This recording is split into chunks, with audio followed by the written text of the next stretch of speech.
Merci, Monsieur le maire, chers collègues. Après le vote du budget à la métropole vendredi dernier, nous nous livrons au même exercice aujourd'hui pour la ville de Brest. Je traiterai ensemble les 3 délibérations budgétaires, budget, taux de fiscalité et autorisation de programme. Je ne reviendrai pas sur le contexte général d'établissement des budgets de nos collectivités. Les collectivités territoriales sont appelées à contribuer à la réduction de la dette publique, mais à un moindre degré que l'on aurait pu craindre. Pour une vision d'ensemble, je mettrai en parallèle quelques éléments des budgets de nos 2 collectivités, villes et métropoles. Depuis des années, nous alertons sur les dérives budgétaires de la métropole. Le mandat est marqué par une augmentation des dépenses de fonctionnement et des facturations de services au-delà de l'inflation.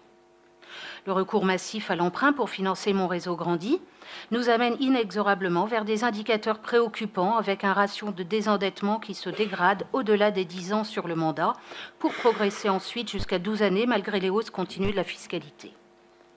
S'agissant de la ville de Brest, les fondamentaux sont respectés. Vous présentez une vitrine bien propre, en apparence du moins. Dans un tour de passe-passe, vous allégez ici en chargeant au maximum la métropole.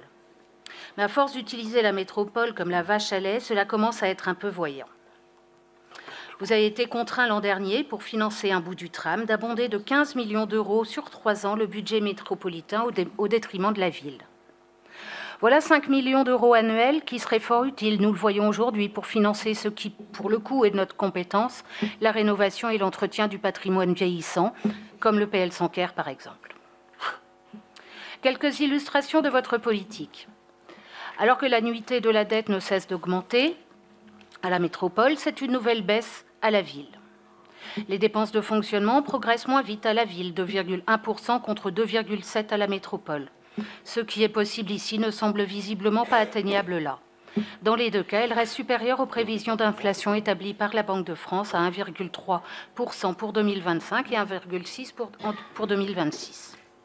Quant aux emprunts d'équilibre, ils explosent à la métropole et restent quasi stables à la ville. Mais il est vrai que tous les grands équipements sont passés dans le giron métropolitain. Sur la fiscalité, la baisse des taux villes de 2024 a laissé ainsi place à des augmentations équivalentes à la métropole. Cette année, c'est le statu quo qui prévaut. Mais au final, la ponction fiscale totale ville plus métropole sur le contribuable brestois sera à la hausse. La progression des bases résulte principalement des revalorisations forfaitaires et des tarifs et accessoirement de leur progression physique. Ce ne sont pas nos choix. Ce qui ressort du document budgétaire,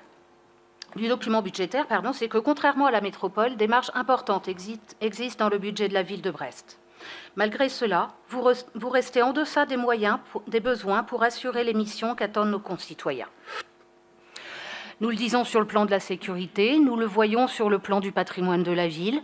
Je ne reviens pas sur la fermeture du musée des Beaux-Arts, équipement métropolitain, mais c'est tout le carré des arts qui est en déshérence. Et les habitants du centre-ville attendent toujours une salle de lecture.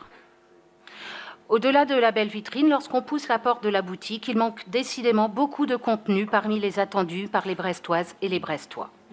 C'est pourquoi, en conclusion, nous voterons contre les 3 délibérations budgétaires. Je vous remercie.